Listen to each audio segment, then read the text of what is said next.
Hello पिला माने चलो आज आम पढ़िया भूगोल अर्थनीति जो दशम श्रेणी अच्छे भूगोल अर्थनीति बहीर षष्ठ अध्याय अर्थात षष्ठ अध्याय जो तुम अच्छी कृषि है कि ये विषयटी आम आलोचना करूँ यार तीनोटी पार्ट आम ऑलरेडी आलोचना कर सारीचु हाँ कि नहीं। तो जो मैंने पूर्व क्लास गुड़िक देखिन तो तुम से मैंने चैनल विजिट करके जाई तुमने देखिपर पूर्व क्लास गुड़िक ऑलरेडी 3टा क्लास आम कर सारीचु। तो ये हूँ आमर पार्ट 4 हाँ कि नहीं। पार्ट 4 आज आशा करिया आम विषयटी को सारिया ठीक अच्छे। तेणु चलो आरंभ करिया खाद्य सुरक्षा फूड सिक्योरिटी ठीक अच्छे। ताले खाद्य सुरक्षा कौन किस या विषय सविस्तृत आलोचना करिया ठीक अच्छे। चलो खाद्य सुरक्षा फूड सिक्योरिटी खाद्य मनुष्यर एक मौलिक आवश्यकता सत कथा खाद्य बिना मनीष आदौ बंची पार ना हाँ कि नहीं। क्या आमर जो मौलिक आवश्यकता गुड़िक भितर खाद्य अच्छे हाँ कि नहीं। खाद्य वस्त्र बासगृह हूँ मनुष्यर आवश्यक पदार्थ मौलिक आवश्यक पदार्थ ठीक अच्छे। प्रत्येक नागरिकर सर्वनिम्न पुष्टिसार युक्त खाद्य खाइबार अधिकार अच्छे। जदि कौन गोष्ठी ए वंचित हुंती तेबे सही गोष्ठी खाद्य सुरक्षार वंचित होले आम धरी नहीं पार हाँ कि नहीं। प्रत्येक व्यक्तिंकर सर्वनिम्न पुष्टिसार युक्त खाइबार खाद्य खाइबार अधिकार अच्छे ठीक ना। खाद्य सुरक्षार परिसर भितर आसु नथिबा जनसंख्या अनेक अंचल मात्राधिक है कि खाद्य सुरक्षा परिसर भितर जो लोक मैंने आसुना से संख्या प्रायतः बहुत होता है अधिक होता है हाँ कि नहीं। यह मुख्यतः अर्थनैतिक दृष्टिकोण अनग्रसर राज्य गुड़िक है कि अनग्रसर राज्य गुड़िक अधिक दृष्टिगोचर हुए एवं एमाने अनिश्चित खाद्य जोगाणर सम्मुखीन होता ठीक अच्छे। अनिश्चित खाद्य जोगाण सम्मुखीन होता है। आम देशर समाजर प्रत्येक श्रेणीर व्यक्तिविशेष को खाद्य जोगाण उद्देश्य सरकार खाद्य सुरक्षा आईन प्रणयन कर ठीक अच्छे। यह मुख्यतः दुईटी मुख्य व्यवस्था पर निर्भर कर कौन कौन ना यथेष्ट खाद्य संग्रह शस्य संग्रह केमती खाद्य शस्य संग्रह कर साधारण बंटन व्यवस्था जोटा पीडीएस पब्लिक डिस्ट्रीब्यूशन सिस्टम तो केमती सरकार स्टोरेज करिवे आ पीडीएस सिस्टम रे लोक मानकु बंटन करिवे बांटि पे आमे समस्ते जानू सरकार बंटन व्यवस्था माध्यम रे रिहाती मूल्य रे खाद्य शस्य अन्य सामग्री उभय ग्रामांचल और सहरांचल रे बास करथा लोक मानकु बा उभय ग्रामांचल और सहरांचल रहुथवा हिताधिकारी मानकु जगाई देई थांदी हाँ कि नहीं। भारतर खाद्य सुरक्षा व्यवस्थार प्राथमिक लक्ष्य होउछि साधारण वर्गर जनसाधारण को सर्वनिम्न मूल्य खाद्य शस्य जगाई देवा। या द्वारा कौन हम ना या द्वारा दरिद्र श्रेणीर जनसाधारण को खाद्य पाइबार सामर्थ्य होइछन्ते। तेणु ये खाद्य सुरक्षा प्रोसेस द्वारा जो मैंने गरीब लोक अच्छा खाद्य पाई पारछन्ति हाँ कि नहीं। ये कार्यक्रम उद्देश्य होउछि कौन ना कृषिजात पदार्थ रो उत्पादन वृद्धि। ताले ये कार्यक्रम उद्देश्य केवल कौन ना कृषिजात पदार्थर केमती उत्पादन वृद्धि करा जाय पारे एवं धान तथा गहम संग्रह और सेगुड़िकर संपर्कित समर्थित मूल्य निर्धारण करिया। धान हो पारे बा गहम हो पारे ताको संग्रह करिया और तार समर्थित मूल्य अर्थात तार प्राइस को डिटरमाइन करा जिवो केमती कौन तार ठीक ठाक प्राइस रही पारियो। भारतीय खाद्य निगम food corporation of India FCI को खाद्य शस्य संग्रहर दायित्व दिया जायथिया बेले यार वितरण साधारण बंटन व्यवस्था माध्यम समाहित हेउछि। भारतीय खाद्य निगम कृषक मानक ठारू सरकार द्वारा निर्धारित सर्वनिम्न संग्रह मूल्य जमी मिनिमम सपोर्ट प्राइस एमएसपी क्रय कर गोदाम रे जमा रखे। सरकार कृषक मानक बिहन सार तथा कृषि उपकरण रिहाती मूल्य जगाई दे था। तो मैंने जो मैंने ग्रामांचल रोच तो मैंने जानी जे सरकार तुम कोऑपरेटिव सोसाइटी माध्यम लोक मानक विभिन्न उपकरण सब्सिडी रेट रे हाँ कि नहीं अर्थात कम मूल्य जगाई दे था। स्प्रेयर मेसीन हो पारे बा तुम पंप सेट हो पारे सब सार विहन ये सब अत्यधिक रिहाती व्यवस्था भारतर अर्थनीतिर जटिलता सृष्टि करुच्ची। उत्पादन वृद्धि पाई अत्यधिक रासायनिक सार तथा कीटनाशक व्यवहार भूमि रे थिबा सूक्ष्म पोषक मानक नष्ट करुच्ची। एक कथा को ध्यान दियो। उत्पादन को वृद्धि करने चाषी कौन कर चाषे एग्रीकल्चर फार्म बा लैंड कौन कर जमी अत्यधिक रासायनिक सार प्रयोग कर कीटनाशक व्यवहार कर जहाँद्वारा से माटीर जो सूक्ष्म पोषक मैंने अच्छा से सार विषर प्रभाव में नष्ट हो जाती। या छाड़देला एत भिन्न भूमिर लवण मात्रा वृद्धि कर भूमिर लवणता मात्रा बढ़ुची। सर्वनिम्न संग्रह मूल्य एवं रिहाती शस्य उत्पादन क्षेत्र में अनेक समस्या सृष्टि कर गहम धान अन्य अनेक ଅନ୍ୟାନ୍ୟ ଅନେକ ଶସ୍ୟ ମୁଖ୍ୟତଃ ଏହି ସର୍ବନିମ୍ନ ନିର୍ଦ୍ଧାରିତ ମୂଲ୍ୟରେ ବିକ୍ରି କରାଯାଇଥାଏ। ତାପରେ କ'ଣ ଲେଖା ହେଲା ତୁମେ ଜାଣ ଖାଉଟିମାନଙ୍କୁ ଦୁଇ ଭାଗରେ ବିଭକ୍ତ କରାଯାଇଛି। ହଁ କି ନାହିଁ, ଖାଉଟିମାନଙ୍କୁ କେତେ ଭାଗରେ ବିଭକ୍ତ କରାଯାଇଛି? ଦୁଇ ଭାଗରେ। ମନେ ରଖିବ, ଖାଉଟିମାନଙ୍କୁ ଦୁଇ ଭାଗରେ। ସେମାନଙ୍କ ମଧ୍ୟରୁ କେତେକ ଦାରିଦ୍ର୍ୟ ସୀମାରେଖା ତଳେ ଥିବା ବେଳେ କେତେକ ଦାରିଦ୍ର୍ୟ ସୀମାରେଖାର ଉର୍ଦ୍ଧ୍ୱରେ ରହିଛନ୍ତି। ଅର୍ଥାତ୍ ଦାରିଦ୍ର୍ୟ ସୀମାରେଖା ତଳକୁ କିଛି ଅଛନ୍ତି, ଦାରିଦ୍ର୍ୟ ସୀମାରେଖା ଉପରେ ମଧ୍ୟ କିଛି ଅଛନ୍ତି। ଉଭୟ ଗୋଷ୍ଠୀଙ୍କ ପାଇଁ ନିର୍ଦ୍ଧାରିତ ମୂଲ୍ୟ ଭିନ୍ନ ଭିନ୍ନ ହୋଇଥାଏ। ଏହି ଚିହ୍ନଟ ପ୍ରକ୍ରିୟା ସର୍ବଦା ସଠିକ୍ ହୋଇନପାରେ, କାରଣ କିଛି ବ୍ୟକ୍ତିବିଶେଷ ଯେଉଁମାନଙ୍କୁ ଦାରିଦ୍ର୍ୟ ସୀମାରେଖାର ଉର୍ଦ୍ଧ୍ୱରେ ବୋଲି ଗ୍ରହଣ କରାଯାଏ ସେମାନେ ପ୍ରକୃତରେ ଦାରିଦ୍ର୍ୟ ସୀମାରେଖା ତଳେ ରହିଥାନ୍ତି। ଏମିତି ବି ସମୟ ସମୟରେ ଅସୁବିଧା ହୋଇଥାଏ। ଫସଲ ହାନି ଯୋଗୁଁ କେତେକ କୃଷକ ଦାରିଦ୍ର୍ୟ ସୀମାରେଖା ତଳକୁ ଚାଲି ଯାଇଥାନ୍ତି। ନିଶ୍ଚିତ, ହଁ କି ନାହିଁ, କାହିଁକିନା ସେମାନେ ଧାର ଉଧାର କରିକି ଚାଷ କରିଥାନ୍ତି। ଯେତେବେଳେ ତାଙ୍କ ଫସଲ ହାନି ହୋଇଯାଏ ତାହେଲେ ସେ ଧାର ସେମାନେ ସୁଝିବା ପାଇଁ ସକ୍ଷମ ନହେଇପାରି ଦାରିଦ୍ର୍ୟ ସୀମାରେଖା ତଳକୁ ଚାଲିଯାଆନ୍ତି। ସରକାର ଯଦି ବିଭିନ୍ନ ପ୍ରକାର ଆଧୁନିକ କୃଷିଭିତ୍ତିକ ପ୍ରବିଧିର ଅର୍ଥ କ'ଣ? ପୂର୍ବ କ୍ଲାସ୍ରେ କହିଥିଲି ପ୍ରବିଧିର ଅର୍ଥ ହେଉଛି ଟେକ୍ନୋଲୋଜି ବା ଜ୍ଞାନ କୌଶଳ ଯୋଗାଇ ଦିଅନ୍ତି, ତାହେଲେ ପ୍ରତ୍ୟେକ ବ୍ଲକ ପ୍ରତ୍ୟେକ ଜିଲ୍ଲା ଖାଦ୍ୟଶସ୍ୟ ଉତ୍ପାଦନ ସ୍ୱୟଂ ସମ୍ପୂର୍ଣ୍ଣ ହୋଇପାରିବ। ଅର୍ଥାତ୍ ଯେତିକି ତାଙ୍କ ଖାଦ୍ୟଶସ୍ୟ ଆବଶ୍ୟକ ସେମାନେ ପ୍ରଡକ୍ସନ୍ କରିପାରିବେ ପ୍ରତ୍ୟେକ ଜିଲ୍ଲା ବ୍ଲକ ଯଦି ସରକାରଙ୍କର ସହାୟତା କିଛି ହୋଇପାରେ। ସହାୟତା କେମିତିଆ ସହାୟତା ନା କୃଷିଭିତ୍ତିକ ପ୍ରବିଧି ଜ୍ଞାନ କୌଶଳ ସହାୟତା। ଧାନ ଗହମ ବ୍ୟତୀତ ଏକ ନିର୍ଦ୍ଦିଷ୍ଟ ଅଞ୍ଚଳରେ ବଢ଼ିପାରୁଥିବା ଖାଦ୍ୟଶସ୍ୟ ଉତ୍ପାଦନକୁ ମଧ୍ୟ ପ୍ରୋତ୍ସାହନ ଦିଆଯିବା ଉଚିତ। ଅନ୍ୟାନ୍ୟ ଆଧୁନିକ ପନ୍ଥା ଯେମିତିକି ଜଳସେଚନ, ବିଦ୍ୟୁତ୍ ଯୋଗାଣ ଆଦି ବିଭିନ୍ନ ବ୍ୟାବସାୟିକ ଚିନ୍ତାଧାରାର ବ୍ୟକ୍ତିମାନଙ୍କୁ କୃଷି ପ୍ରତି ଆକୃଷ୍ଟ କରିବା, ଖାଦ୍ୟଶସ୍ୟ ଉତ୍ପାଦନ ବୃଦ୍ଧି ଉପରେ ଗୁରୁତ୍ୱ ପ୍ରଦାନ ସହ ଖାଦ୍ୟଶସ୍ୟର ମୁକ୍ତ ବାଣିଜ୍ୟ କାରବାର କୃଷି କ୍ଷେତ୍ରରେ ବ୍ୟାପକ ନିଯୁକ୍ତି ସୁଯୋଗ ଯୋଗାଇ ଗ୍ରାମାଞ୍ଚଳରେ ଦାରିଦ୍ର୍ୟ ଦୂର କରିବାରେ ସାହାଯ୍ୟ କରିଥିବ। ଆଜିକାଲି ପାରମ୍ପରିକ ଖାଦ୍ୟଶସ୍ୟ ଉତ୍ପାଦନ ଛାଡ଼ି କୃଷକମାନେ ଫଳ ଚାଷ କରୁଛନ୍ତି, ପନିପରିବା ଚାଷ କରୁଛନ୍ତି, ତୈଳବୀଜ ଉତ୍ପାଦନ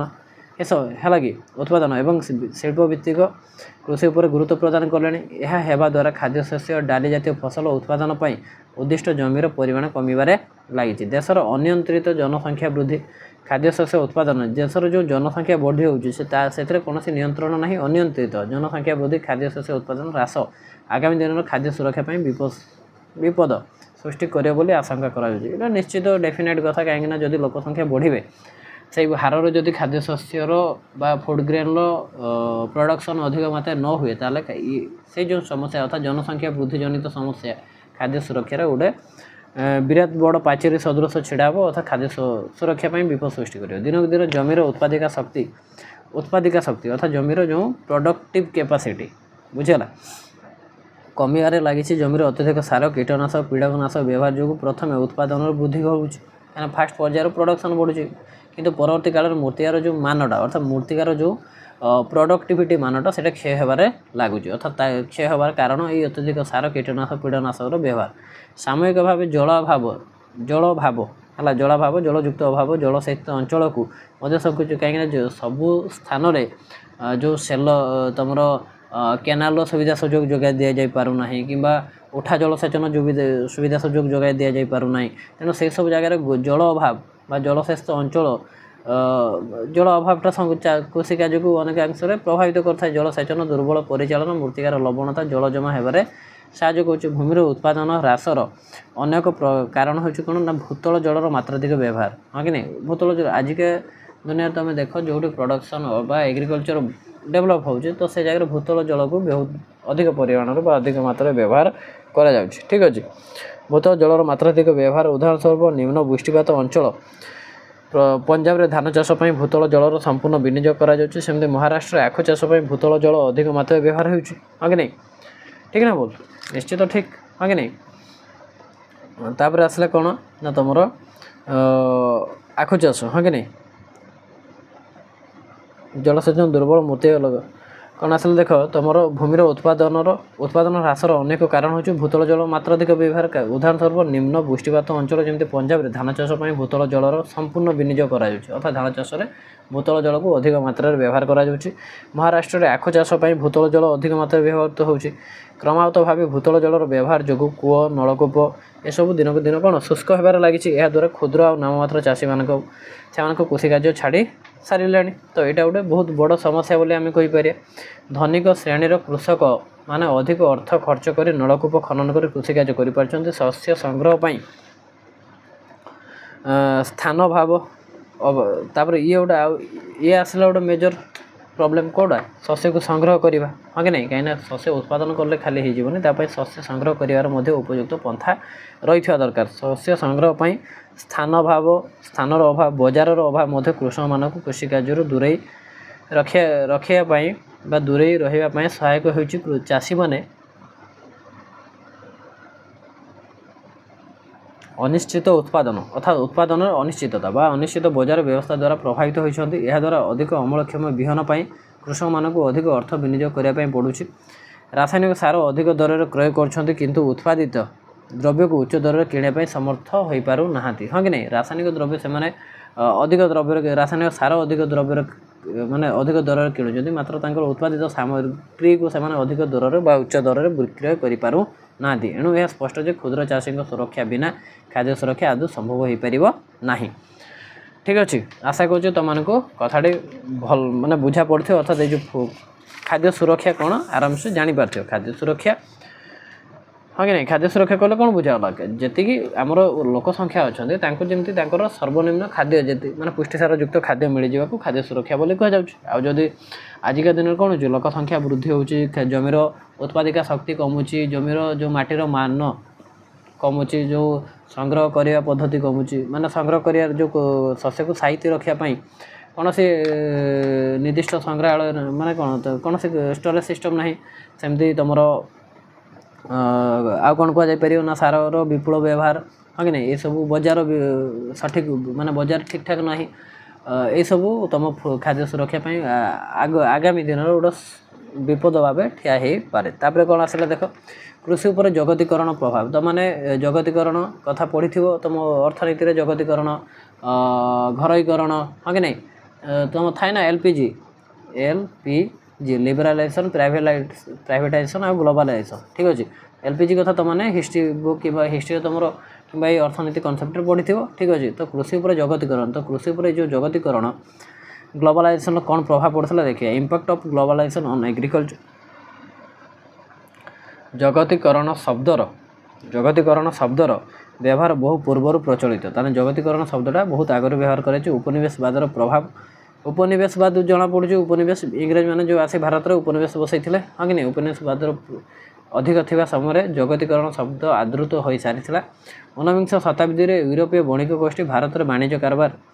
आरंभ कर सारी से समय मध्य भारतीय मसला विदेश को रप्तानी होता या द्वारा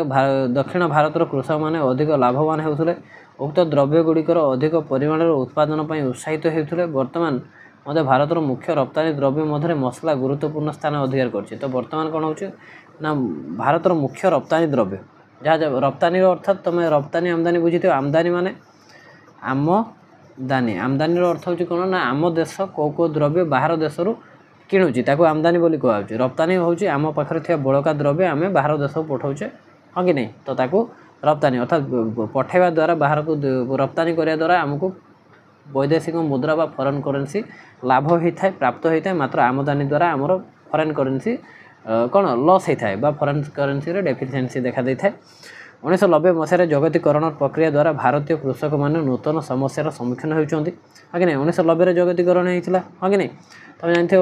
तुम कौन ओपन इकोनॉमी कथा आलोचना कराए 1990 91 धान तुला रबर कॉफी चा झट मसला आदि पदार्थर उत्पादन भारत गुरुत्व रही आमर कृषिजात द्रव्यगुड़िक उन्नत राष्ट्रगुड़िक तुलन में प्रभावशाली हो पारना बर्तमान भारतीय कृषि एक घड़ीसंधि मुहूर्त में पहुँची सारी तेणु कौन कहगला तेणु कृषि को लाभजनक करने क्षुद्र नाममात्र चाषी को गुरुत्व दिज्वर आवश्यकता रही अर्थात क्षुद्र नाममात्र चाषी को आवश्यकता दिज्वर यथेष्ट गुरुत्व देवार यथेष्ट आवश्यकता रही सबुज विप्लव कथा मुझे आलोचना करी ग्रीन रेवोल्यूशन अनेक किसी आशार संचार करथिला किंतु बर्तमान यह अन्य दृष्टि देखा ठीक अच्छे तेणु यार कारण कौन ना यार कारण है रासायनिक सार औषध व्यवहार जो भूमिर उत्पादन क्षमता ह्रास पाँच या द्वारा जैव विविधता उपर प्रभाव मीन्स कुप्रभाव पकाउछ हाँ कि नहीं जैव विविधता उपर खराब प्रभाव पकाउछ किपर प्रभाव पकाउछ सेटा तुम निजे गोटे चेन कर अर्थात चेन सिस्टम तार कौन प्रभाव पड़ुଛି ताहा लिखि तुम कमेंट बॉक्स रे जणाइबा चेष्टा कर बर्तमान जो परिवर्तन आसूची ताकू जीन्य परिवर्तन हाँ कि नहीं जेनेटिक जो तुम जीनीय परिवर्तन बा जीनीय विवर्तन हाँ कि नहीं जेनेटिक रिफॉर्म कौन हो सेटा कहुए ठीक अच्छे जो बर्तमान जो परिवर्तन आसको जीनीय परिवर्तन बा जेनेटिक रिफॉर्म बोली कहुचे है कि विवर्तन जेनेटिक इंजीनियरिंग यही प्रक्रियार अंतर्भुक्त है जेनेटिक इंजीनियरिंग द्वारा नूतन धरण अधिक अम्लक्षम विहन उत्पादित हो तुम ये जेनेटिक विवर्तन कथा तुमने लाइफ साइंस रे पढ़ी ठीक ना जो मटर गछ कथा हाँ कि नहीं मेंडेल जोहान ग्रेगर मंडेल को मटर कथार से तुम मटर गछ केमती कौन होता गेड़ा स्मॉल टी बिग टी तो सही तुमने पढ़ी जो तुम जीनीय विवर्तन कथा से हाँ कि नहीं जेनेटिक इंजीनियरिंग द्वारा नूतन धरण अधिक अम्लक्षम विहन उत्पादित होची जेनेटिक विहन द्वारा तुम अंचल कौन कौन चाष करा तार को तालिका प्रस्तुत कर अच्छा यहाँ तालिका प्रस्तुत करके तुम्हें जनइब प्रकृत में वर्तमान जैव कृषि कृषि रे जैवक है कि जैव कृषि विशेष भाव आदृत होची अर्थात रासायनिक सार प्रतिबदल चाषी मैंने एवं तुम प्राकृतिक सार जमी जैव सार प्रति आग्रही होती यार कारण होची रासायनिक कीटनाशक कि पीड़कनाशक ना परिवेश उपर यार कौन कुप्रभाव खराब प्रभाव पकड़ार ना अर्थात परिवेश नष्ट होबार ना बुझीगला एनवायरमेंटल डिग्रेडेशन या द्वारा होबार ना केतक अर्थनीतिज्ञ मतर भारतीय कृषक मैंने भविष्य में खाद्य उत्पादन क्षेत्र समस्यार सम्मुखीन हो पारती कारण क्रमागत जनसंख्या कहीं आमर जनसंख्यार वृद्धि हारटा कौन क्रमागत वृद्धि हार जो जत विभाजन हो हाँ कि भाई रे जत परिमाण अर्थात जमीटा खंड खंड खंड खंड हो जत विभाजन माने जमीर विखंडीकरण ठीक अच्छे खंडीकरण हो उत्पादन ह्रास पाँच कहीं जमी जिते छोट जमी हो ता भर जो तुम कौन हिड अंश बा पाचेरी अंश अधिक रेणु से सब जगह उत्पादन परिमाणटा कमी कमी चलो भारतर ग्रामीण जनसंख्या प्राय 600 नियुत मात्र 250 नियुत हेक्टर कृषि भूमि उपर निर्भर तार 600 नियुत 250 लोक नियुत हेक्टर कृषि भूमि उपर निर्भर कर अर्थात जड़े कृषक जतर परिमाण अध हेक्टर कम भारतीय कृषक मैंने विभिन्न खाद्यशस्य उत्पादन करने विभिन्न अर्थकारी फसल चाष कर आवश्यकता रही है अर्थकारी फसल तुम जाच आम जो पार्ट 2 भिडियो आम पढ़ी अर्थकारी फसल कौन कौन सब चाष हो जो मैंने देखिन पार्ट 2 भिडियोटा जाकि देखीदेव ठीक अच्छे या द्वारा आय बढ़िया सह परिवेश अवक्षय रखापर कारण विभिन्न प्रकार फल औषधीय वृक्ष फूल चाष पनीपरिया चाष कम परिमाण जल आवश्यक करे भारतर परिवर्तित जलवायु विभिन्न फसल करा मीन्स विभिन्न प्रकार फसल चाष कराए माने ये थिला तुममानकर जो 10म श्रेणी पिलांकर कृषि अध्याय जो 6ठ अध्याय जो कृषि अच्छी ठीक अच्छे तार ये थिला शेष क्लास लास्ट क्लास तेणु आम जो कृषि अध्याय आज साथ देचु है कि नेक्स्ट क्लास रे आम आरंभ करिया कौन विनिर्माण उद्योग तो विनिर्माण उद्योग 7म अध्याय यार तुम पार्ट 1 वीडियो नेक्स्ट टाइम रे नेक्स्ट डे रे आसीजिवो ठीक अच्छे तेणु ये थिला तुममानकर कृषि अध्याय तुम थिला ये कौन पार्ट 4 वीडियो ठीक अच्छे ये थिला तुमर पार्ट 4 वीडियो ध्यान दब जो वीडियो सीरियल गुड़ा को ध्यान दे देखियो ये थिला तुम पार्ट वीडियो 4 वीडियो अर्थात 4टा क्लास रे आमे तुम कृषि को अर्थात 6ठ अध्याय कृषि को समाप्त करूँ ठीक अच्छे तेणु जदि क्लास तुमको ठीक लगता है तुम जदि ठीक लगता है ताले क्लास को लाइक करो जदि तुम कौटे डाउट्स रोची कौ लाइन तुम बुझीपारन कौ शब्द बुझीपारन जो भी डाउट रोचे तुमने कमेंट सेक्शन में जना ठीक अच्छे व्हाट्सएप नंबर अच्छे डिस्क्रिप्शन में तुम व्हाट्सएप मते जो पचारि पार जो कह कौन कौटी डाउट रोचे ठीक अच्छे तेणु आशा करूँ क्लास भल लगे ठीक अच्छे तेणु क्लास को ये रखा बहुत बहुत धन्यवाद।